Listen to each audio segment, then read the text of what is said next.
So my brothers and my dear sisters, মই আশা কৰো আপোনালোক সকলোৱে ভালে আছে। আজি পুনৰবাৰ ঈশ্বৰৰ বাক্য আলোচনা কৰিবলৈ ঈশ্বৰে যি সুযোগ দিছে তাৰ কাৰণে প্ৰভুক মই ধন্যবাদ দিওঁ। আজি আমি বহুত এটা বেছি গুৰুত্বপূৰ্ণ বিষয় আলোচনা কৰিম আৰু কিয় বেছি গুৰুত্বপূৰ্ণ বিষয় হয় বুলি কৈছো আমি বাক্য আলোচনা কৰাৰ সময়ত আমি বুজি পাই যাম। বাইবেল শাস্ত্ৰ পঢ়িম কলছিয়া 4:12 ইয়াত এনেকৈ লিখা আছে, খ্ৰীষ্ট যীশুৰ দাস যি তোমালোকৰ তাৰ ইফ্ৰাফা, মনত ৰাখিব ইফ্ৰাফা, তেওঁ তোমালোকক মংগলবাদ দিছে, তোমালোকে যেন ঈশ্বৰৰ সকলো ইচ্ছাত সিদ্ধ আৰু নিশ্চয় কৰা হৈ থিৰে থাকা, এই কাৰণে তেওঁ সদায় প্ৰাৰ্থনাৰে তোমালোকৰ পক্ষে প্ৰাণ কৰিছে। So কলছিয়া মণ্ডলীৰ যিজন ফাউণ্ডাৰ, যিজন পাষ্টৰ, তেওঁৰ নাম আছিলে ইফ্ৰাফা। আৰু পৌলে এই পত্ৰ কলছিয়া মণ্ডলীলৈ লিখিছে আৰু পৌলে কৈছে যে তোমালোকৰ পাষ্টৰ, তোমালোকৰ স্পিৰিচুৱেল ফাদাৰ, মানে তোমালোকৰ পাষ্টৰ তোমালোকৰ কাৰণে প্ৰত্যেক দিনে প্ৰাৰ্থনা কৰি আছে যাতে তোমালোক ঈশ্বৰৰ সকলো ইচ্ছা, এটা দুটা ইচ্ছা নহয়, সকলো ইচ্ছাত সিদ্ধ হৈ থকাটো।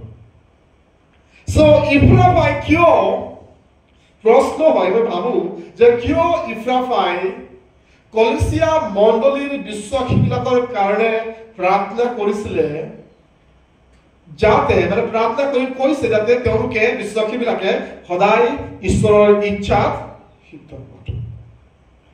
তাৰ উত্তৰ আমি বাইবেলৰ পৰাই চাবলৈ চেষ্টা কৰিম, ঠিক আছে? গস্পেল মেথিউ চেপ্টাৰ 7 21 পদত এনেকৈ লিখা আছে, যিবিলাকে মোক প্ৰভু প্ৰভু বোলে তেওঁবিলাক সকলোৱে যে স্বৰ্গ ৰাজ্য সোমাব এনে নহয়, কিন্তু যিজনে স্বৰ্গত থকা মোৰ পিতৃৰ ইচ্ছা পালন কৰিব তেওঁবিলাকেহে সোমাব। হালেলুয়া। এতিয়া গম পাইছে ইফ্ৰাফাই কিয় কলছিয়া মণ্ডলীৰ লোকবিলাকৰ কাৰণে প্ৰাৰ্থনা কৰিছে যাতে লোকবিলাকে ঈশ্বৰৰ ইচ্ছাত সিদ্ধ হয়। কাৰণ ইয়াত যীশু খ্ৰীষ্টই নিজে কৈছে যে যিসকলে মোক প্ৰভু প্ৰভু বুলি কয় এই সকলোৱে স্বৰ্গ ৰাজ্যত যাব এনে নহয়, কিন্তু যিবিলাকে স্বৰ্গত থকা পিতৃৰ ইচ্ছা পালন কৰিব তেওঁবিলাকেহে স্বৰ্গ ৰাজ্যত সোমাব। হালেলুয়া। সো ঈশ্বৰৰ ইচ্ছা পালন কৰা লোকবিলাকেহে।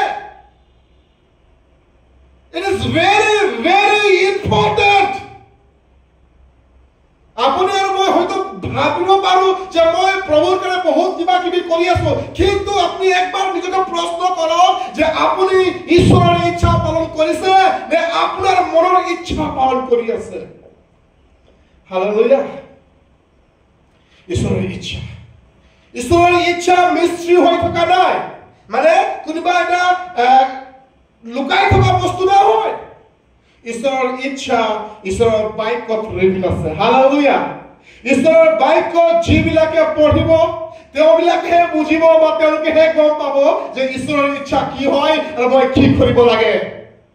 উইদাউট ৰিডিং দ্য বাইবেল, ঈশ্বৰৰ বাক্য অধ্যয়ন কৰাৰ অবিহনে আপুনি আৰু মই ঈশ্বৰৰ ইচ্ছা কি তাক বুজি নাপাম।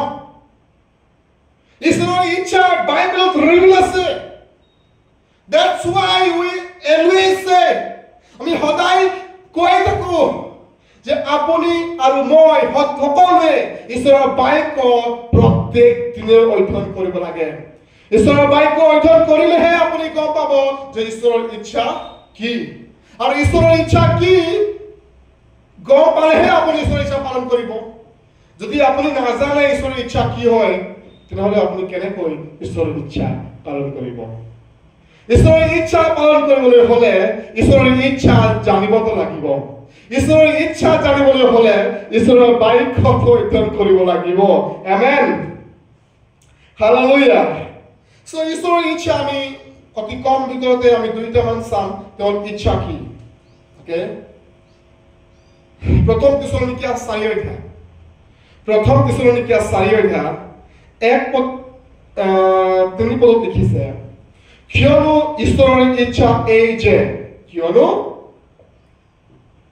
ঈশ্বৰৰ ইচ্ছা এই যে আপোনালোক পবিত্ৰতা লাভ কৰে বা পবিত্ৰতাৰে জীৱন যাপন কৰে অৰ্থাৎ যেন ব্যভিচাৰৰ পৰা পৃথকে থাকে ঈশ্বৰৰ ইচ্ছা যে তেওঁ বিশ্বাস কৰা লোকবিলাক তেওঁ বিশ্বাস কৰা লোকবিলাক পবিত্ৰতাৰে জীৱন যাপন কৰে সো যদি ইয়াত যদি কোনোবা ব্যক্তি আছে যিবিলাকে ঈশ্বৰক বিশ্বাস কৰে তেওঁবিলাকৰ ওপৰত ঈশ্বৰৰ ইচ্ছা এই যে তেওঁলোক পবিত্ৰতাৰে জীৱন যাপন কৰে যদি আপুনি যদি ঈশ্বৰক বিশ্বাস কৰে মাই ব্ৰাদাৰ্ছ মাই সিস্টাৰ তেতিয়াহ'লে ঈশ্বৰৰ ইচ্ছা হয় যে আপুনি পবিত্ৰতাৰে জীৱন যাপন কৰিব আৰু ব্যভিচাৰৰ পৰা পৃথক থকাটো যাতে আপুনি আৰু মই ব্যভিচাৰৰ পৰা পৃথক থাকিব লাগে এতিয়া ব্যভিচাৰ মানেনো কি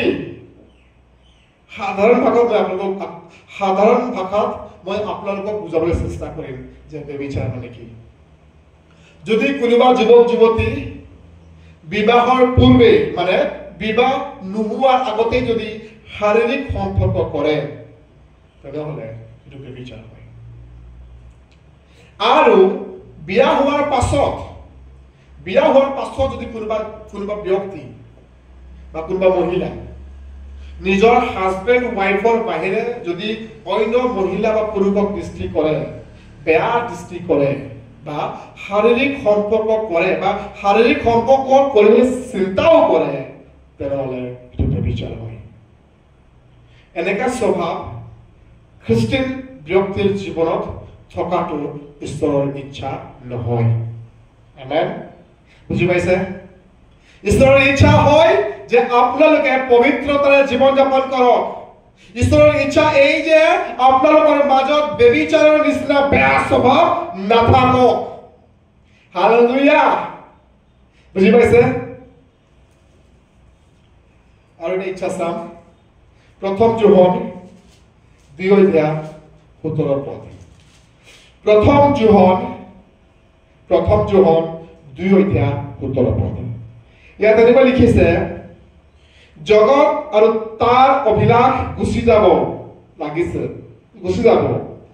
কিন্তু যিজন ঈশ্বৰৰ ইচ্ছা পালন কৰে তেওঁ চিৰকাললৈকে থাকে হালেলুয়া আজি আপোনাৰ যি বয়স থাকে প্ৰত্যেকজন ব্যক্তিৰ বয়স অনুপাতে হয়তো বেলেগ বেলেগ অভিলাষ থাকিব পাৰে ইন্টাৰেষ্ট থাকিব পাৰে ডিজায়াৰ থাকিব পাৰে ইচ্ছা থাকিব পাৰে আজি আপোনাৰ যি বয়স সেই অনুপাতে যি আজি আপোনাৰ অভিলাষ আছে ইচ্ছা আছে অলপ বছৰৰ পাছত কেইটামান দিনৰ পাছত বা কেইটামান বছৰৰ পাছত হয়তো সেই ইচ্ছা আজি আপোনাৰ নাথাকিব পাৰে বুজি পাইছে সো সেই ইচ্ছাবিলাক according to circumstance situation মতে হয়তো ডিফাৰেন্ট হ'ব পাৰে কিন্তু যিবিলাকে ঈশ্বৰৰ ইচ্ছা পালন কৰে যিবিলাক ঈশ্বৰৰ ইচ্ছাৰ মতে চলে তেওঁলোকে চিৰকাললৈকে থাকে হালেলুয়া বুজি পাইছে সো মাই ব্ৰাদাৰ্ছ এণ্ড সিস্টাৰ ঈশ্বৰৰ ইচ্ছা পালন কৰাটো তাৰ বাহিৰে বেলেগ অপচন নাই আমাৰ এজ এ খ্ৰীষ্টান as a child of God we need to do the will of God hallelujah আৰু ঈশ্বৰৰ ইচ্ছা পালন কৰাটো ইমান সহজ নহয় ওকে ইমান সহজ নহয় সেই সকল ব্যক্তিৰ কাৰণে সহজ নহয় যিবিলাক ব্যক্তি পবিত্ৰ আত্মাৰ অধীনত জীৱন যাপন নকৰে হালেলুয়া যিবিলাক ব্যক্তি নিজৰ জীৱন প্ৰভুৰ হাতত সমৰ্পণ কৰিছে those who surrender their life to Jesus যিবিলাকে সমৰ্পণ কৰিছে তেওঁবিলাকৰ কাৰণে ইমান কষ্ট নহয় কিন্তু যিবিলাকে নিজৰ লাইফটো কমিট কৰা নাই যিবিলাক ব্যক্তি নিজৰ জীৱন নিজে কমিট কৰা নাই তেওঁলোকৰ কাৰণে ঈশ্বৰৰ ইচ্ছা পালন কৰাটো বৰ কঠিন হ'ব। হালেলুয়া। আমি বাইবেলত এটা ষ্টৰী পঢ়িবলৈ পাওঁ, যেতিয়া আব্ৰাহাম যেতিয়া সন্তান পাইছিলে, ৰাইট, 100 বছৰৰ পাছত সন্তান পাইছিলে, আৰু তেওঁ ঈশ্বৰ জীৱাই কৈছে যে তুমি যিজন সন্তানক ভাল পোৱা সেই সন্তানটোক তুমি চেক্ৰিফাইচ কৰিব লাগিব। আব্ৰাহাম না বুলি কোৱা নাই, ৰাইট, ঈশ্বৰৰ ইচ্ছা, ঈশ্বৰে যি বিচাৰিছে, যি কৈছে তাকে কৰিম, আৰু আব্ৰাহাম তেনেকে কৰিলে, তেনেকে কৰিবলৈ কৈছিলে। হালেলুয়া। আজি যদি ঈশ্বৰে আপোনাক কৈ দিয়ে তুমি যি বস্তু ভাল পোৱা তাক তুমি এৰি দিয়া, ত্যাগ কৰি দিয়া, আপুনি কৰিব পাৰিবনে? বেলেগ কথা বাদিয়ে দিয়ক, ঈশ্বৰে কৈ আছে তোমালোকে যে বেয়া বস্তু খাই আছা, বেয়া কাম কৰি আছা, সেইবিলাক এৰা। বহুত বিশ্বাসীয়ে বেয়া বস্তু খাবলৈ এৰা নাই।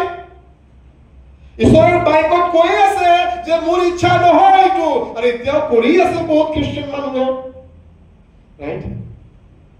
সো সেই সকল ব্যক্তিৰ কাৰণে ঈশ্বৰৰ ইচ্ছা পালন কৰাটো বৰ কঠিন হ'ব, যিবিলাক পবিত্ৰ আত্মাৰে পৰিপূৰ্ণ নহয়, যিবিলাকে পবিত্ৰ আত্মাৰে পৰিপূৰ্ণ নহয়, তেওঁলোকৰ কাৰণে ঈশ্বৰৰ ইচ্ছা পালন কৰাটো বৰ কঠিন হ'ব। কিন্তু যিবিলাকে পবিত্ৰ আত্মাৰে পৰিপূৰ্ণ হ'ব তেওঁলোকৰ কাৰণে ইমান কঠিন নহয়। তেওঁলোকে ক'ব, প্ৰভু তোমাৰ যি ইচ্ছা তাক সিদ্ধ কৰা। হালেলুয়া। সো ঈশ্বৰৰ ইচ্ছা পালন কৰাটো বহুত জৰুৰী আছে, কাৰণ যীশু খ্ৰীষ্টই নিজে কৈছে যে প্ৰভু প্ৰভু কোৱা সকলো লোকবিলাক যে স্বৰ্গৰ ৰাজ্যত যাব এনে নহয়, কিন্তু যিবিলাকে স্বৰ্গত থকা মোৰ পিতৃৰ ইচ্ছা পালন কৰিব তেওঁলোকে যাব। হালেলুয়া, তেওঁলোকে যাব।